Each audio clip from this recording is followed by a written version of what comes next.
Kembali lagi bersama channel kita semua. Jika Anda suka, jangan lupa komen, like dan subscribe, share juga bila Anda berkenan. Selamat membaca dan mendengarkan.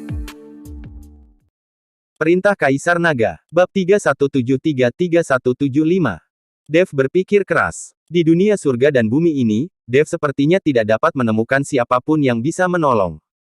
Sekarang selain keluarga Gao dan Kabupaten Jialing yang mungkin bisa membantu, tidak ada yang akan membantunya. Namun Kabupaten Jialing dan keluarga Gao, keduanya terlalu jauh, dan air dari jauh tidak dapat memuaskan dahaga orang-orang di dekatnya.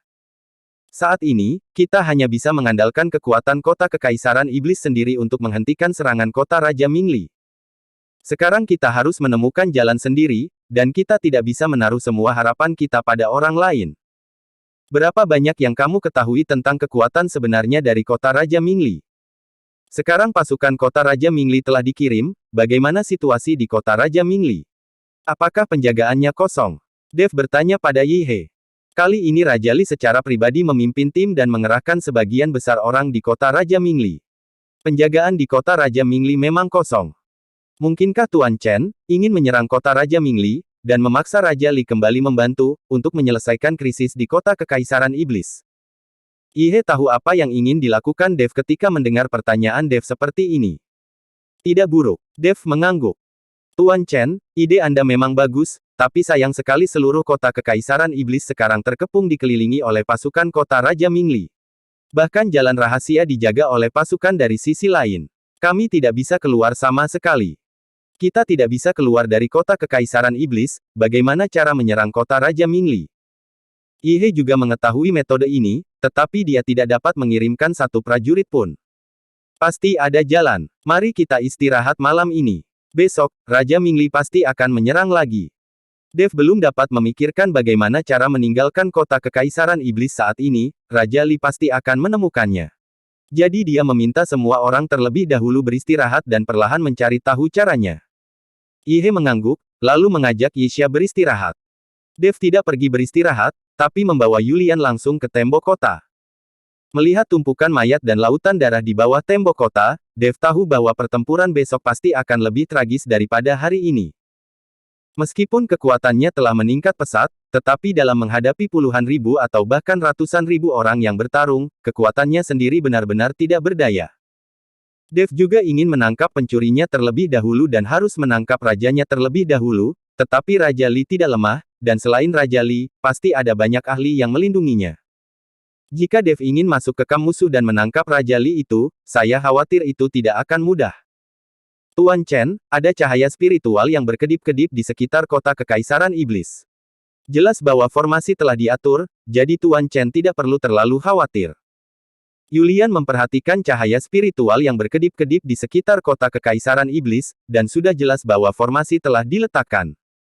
Terlebih lagi, di kota seperti kota Kekaisaran Iblis, formasi besar di sekitarnya tidak mungkin lemah, dan tidak akan mudah untuk ditembus.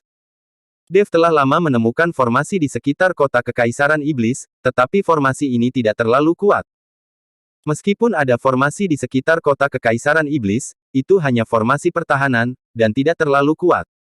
Formasi pasti akan ditembus besok, kata Dev sambil mengerutkan kening. Lalu apa yang harus kita lakukan? Tanpa perlindungan formasi, tembok kota Kekaisaran Iblis tidak akan mampu menghentikan pasukan kota Raja Mingli sama sekali, kata Yulian dengan panik setelah mendengar kata-kata Dev. Kalian pasti sudah tahu kalau pasukan kota Raja Mingli semuanya ditransformasikan dari monster, kecuali formasi yang bisa menghalanginya, tembok kota yang tinggi ini bisa dengan mudah melewatinya. Tembok kota ini hanya dapat menghentikan orang biasa, tapi tidak mungkin menghentikan pasukan kota Raja Mingli. Ikuti aku keluar kota, aku perlu membentuk formasi besar, bantu aku membuat formasi perlindungan, kata Dev pada Yulian. Baik, Yulian mengangguk. Kemudian keduanya melompat dan langsung menuju keluar kota Kaisar Iblis. Setelah Dev memilih posisinya, dia meminta Yulian untuk berdiri di samping untuk melindungi Dharma, lalu Dev sendiri mengeluarkan beberapa jimat dari tubuhnya dan mulai menyusun formasi sihir. Formasi yang ingin diatur oleh Dev adalah formasi pembunuhan, karena formasi pertahanan saja tidak akan mampu menghentikan pasukan kota Raja Mingli sama sekali. Yulian melihat Dev melemparkan jimat di tangannya ke udara, dan beberapa nyala api langsung menyala, dan kemudian jimat itu perlahan jatuh ke segala arah. Di mulut Dev, dia bergumam, 1 mendobrak jalur wabah surgawi, 2 mendobrak pintu wabah bumi, 3 mendobrak jalan manusia, dan 4 mendobrak jalan hantu. Segera setelah Dev melambaikan tangannya, cahaya keemasan bersinar ke sekeliling. Mantra yang membara itu, seperti pedagang kaki 5, semuanya masuk ke dalam tanah. Segera, ketenangan kembali pulih, dan pemandangan masih sama seperti sebelumnya, seolah-olah tidak terjadi apa-apa. Yulian melihat Dev mengatur formasi, matanya menjadi merah karena iri lagi. Dia tidak mengerti mengapa Dev begitu kuat, dia masih tidak mengerti. Mungkinkah ini bakat? Dan ketika Dev mengatur formasi, Xavier sedang menonton dengan tenang di atas batu tidak jauh dari sana. Tuanku, beberapa orang keluar dari kota Kekaisaran Iblis, dan baru saja ada kilatan cahaya. Saya tidak tahu apakah mereka keluar untuk mengumpulkan mayat, atau membuat jebakan. Tidak, ayahku sudah tidur, jangan ganggu dia dengan masalah sepele seperti itu, ayo pergi dan lihat.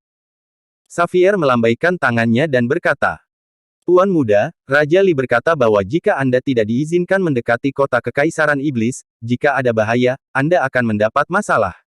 Jenderal itu membujuk Xavier. Bahaya apa yang mungkin terjadi? Kecuali Yihe, tidak ada ahli dalam melintasi alam kesengsaraan transendensi di kota Kekaisaran Iblis. Apa yang harus aku takutkan? Selama Yihe tidak meninggalkan kota itu sendiri, tidak ada seorang pun bisa melakukan apa saja padaku. Xavier berkata dengan wajah penuh percaya diri. Tuan muda, saya pikir lebih baik melapor kepada Raja Li. Jenderal tidak berani mengambil tanggung jawab. Jika sesuatu terjadi pada Xavier, dia tidak akan punya kesempatan untuk selamat. Sampah, pengecut, kamu masih berani bilang dirimu seorang jenderal yang hebat. Kamu adalah seorang dengan kekuatan puncak di alam komposit, dan kamu tidak perlu takut. Jika kamu tidak pergi, aku akan pergi sendiri. Xavier mengutuk tidak puas, dan hendak menuju kota Kekaisaran Iblis. Tuanku, Anda terlalu sembrono. Saat Xavier hendak menuju kota Kekaisaran Iblis, tiba-tiba seorang lelaki tua berjubah putih dan berkumis muncul. Dia langsung menghalangi jalan Xavier, dengan wajah serius di wajahnya. Xavier segera menjadi bersikap sopan ketika dia melihat orang itu datang, dan berkata dengan senyum malu, Penatuaki, kenapa kamu tidak tidur di malam hari? Jika seseorang datang dari kota Kekaisaran Iblis, hal pertama yang harus kamu lakukan adalah melapor, dan jangan bertindak tanpa izin. Sebagai putra kota kerajaan Mingli, jika kamu ditangkap oleh kota Kekaisaran Iblis, mereka akan menggunakanmu untuk mengancam Raja Li. Kalau begitu, Raja Li akan kesulitan untuk melakukan sesuatu, Penatuaki menegur Xavier. Xavier hanya bisa menundukkan kepalanya, tidak berani berbicara lagi, terlihat Xavier sangat takut pada Penatuaki ini. Melihat sikap Xavier, Penatuaki sangat puas, dan kemudian berkata, aku akan ikut denganmu, tetaplah bersamaku, bahkan jika kita bertemu Yihe, aku bisa membiarkanmu melarikan diri dengan selamat. Oke, ayo pergi dan lihat-lihat. Xavier mengangguk gembira. Anda pergi untuk memeriksanya, saya akan mengikuti Tuan Muda untuk melihat, kata Penatuaki kepada jenderal itu. Jenderal itu mengangguk berulang kali, lalu pergi. Status Penatuaki ini tampaknya jauh lebih tinggi daripada jenderal itu. Penatuaki mengikuti Xavier menuju kota Kekaisaran Iblis. Dev selesai menyusun formasi, lalu memeriksanya lagi, dan ternyata tidak mudah untuk dideteksi, jadi dia bersiap untuk membawa Yulian kembali. Siapa itu? Pada saat ini, beberapa sosok berjalan keluar dari hutan, dan ketika mereka mendekat, Dev menyadari bahwa orang yang datang adalah Xavier, putra kota Raja Mingli. Ketika Xavier melihat wajah Dev dengan jelas, dia tidak bisa menahan diri untuk tidak mencibir, jadi itu kamu, saya pikir kamu sudah lama pergi dari sini dan tidak akan kembali. Penatuaki, yang berada di samping Xavier menatap Dev dan Yulian, kemudian ekspresi santai muncul di wajahnya. Penatuaki tidak memperhatikan kekuatan dari dua orang di alam komposit. Xavier merasa jauh lebih santai saat melihat itu adalah Dev. Dia tahu kekuatan Dev. Bahkan jika kekuatan Dev meningkat selama periode ini, seberapa banyak kekuatan yang bisa dia tingkatkan. Penatuaki di sebelahnya adalah biksu peringkat ketiga di alam kesengsaraan transendensi, dan ini hanya masalah melambaikan tangan untuk menghadapi seorang kultivator di alam tubuh komposit. Apakah kamu tidak takut ketahuan ketika kamu datang ke sini pada malam hari? Dev melihat bahwa Xavier begitu berani sehingga dia berani datang ke gerbang kota kekaisaran iblis hanya dengan satu orang, dia hanya menantang. Apakah ada ahli lain di seluruh kota kekaisaran iblis selain Kaisar Iblis Yihe? Dengan adanya Penatuaki, siapa yang dapat menangkapku di seluruh kota kekaisaran iblis? Alam kesengsaraan transendensi peringkat ketiga, kekuatan yang sungguh luar biasa, menakutkan. Yulian berdiri di samping, melihat tatapan gerah Xavier membuatnya tertawa tanpa sadar. Dengan kekuatan Dev saat ini, tidak mudah untuk mengalahkan kultivator peringkat ketiga di alam kesengsaraan transendensi. Xavier ini sebenarnya berani datang ke sini dan pamer. Siapa kamu? Xavier memandang Yulian dan bertanya. Namaku Yulian Ji, dan sekte terbang milik keluarga kami, kata Yulian dingin. Ternyata kamu adalah tuan muda dari sekte terbang. Pantas saja sebuah pesawat terbang ke sini. Alih-alih berbisnis, apa yang sekte terbang kamu lakukan di kota kekaisaran iblis? Apakah kamu juga ingin ikut campur dalam urusan kami? Izinkan saya memberitahu Anda, masalah antara kami dan kota kekaisaran iblis bukanlah sesuatu yang sekte terbang kamu bisa untuk ikut campur tangan. Saya menyarankan Anda untuk dengan patuh kembali ke pesawat, atau Anda akan musnah bersama sekte terbang Anda. Xavier mengancam tanpa basa-basi. Xavier sama sekali tidak memperhatikan sekte kecil seperti sekte terbang. Jika dia mengirim beberapa orang jenderal untuk memimpin pasukannya, dia bisa meruntuhkan sekte terbang hingga rata dengan tanah. Bagaimana bisa sekte kecil dibandingkan dengan kota kerajaan mereka? Ikan hiu makan tomat, goblok. Kamu sedang sekarat, dan kamu masih mengancamku. Konyol. Yulian mencibir sebentar, dia tertawa dan Xavier tidak tahu kalau dia sedang sekarat. Aku sekarat. Hahaha, bukankah menurutmu itu konyol? Saya melihat bahwa Andalah yang sekarat. Setelah Xavier selesai berbicara, dia melangkah mundur dan berkata, Penatuaki, tangkap Dev itu, dan letakkan dia di tiang bendera besok, dan kibarkan benderanya secara langsung. Penatuaki mengangguk, lalu memandang Dev, Nak, apa yang kalian berdua lakukan diam-diam di sekitar sini? Jika kamu mengatakannya, aku tidak akan menyiksamu. Jika kamu tidak mengatakannya, jangan salahkan aku karena bersikap kasar. Setelah Penatuaki selesai berbicara, aura di tubuhnya tiba-tiba bergetar, dan aura menakutkan itu langsung menyapu ke arah Yulian. Tubuh Yulian seketika tersingkir, lalu dia terjatuh dengan keras ke tanah. Namun, nyawa Yulian tidak dalam bahaya, dan dia perlahan bangkit. Penatuaki ingin menakuti Dev, jadi dia menyerang Yulian. Ketika Dev melihat ini, dia bertanya pada Yulian, Yulian, kamu baik-baik saja?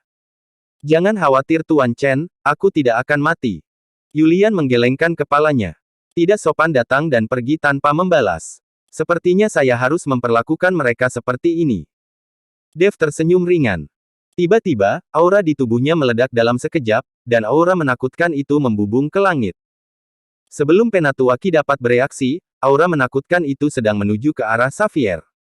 Itu langsung membuat Xavier terbang, dan jatuh dengan keras ke tanah. Bersambung.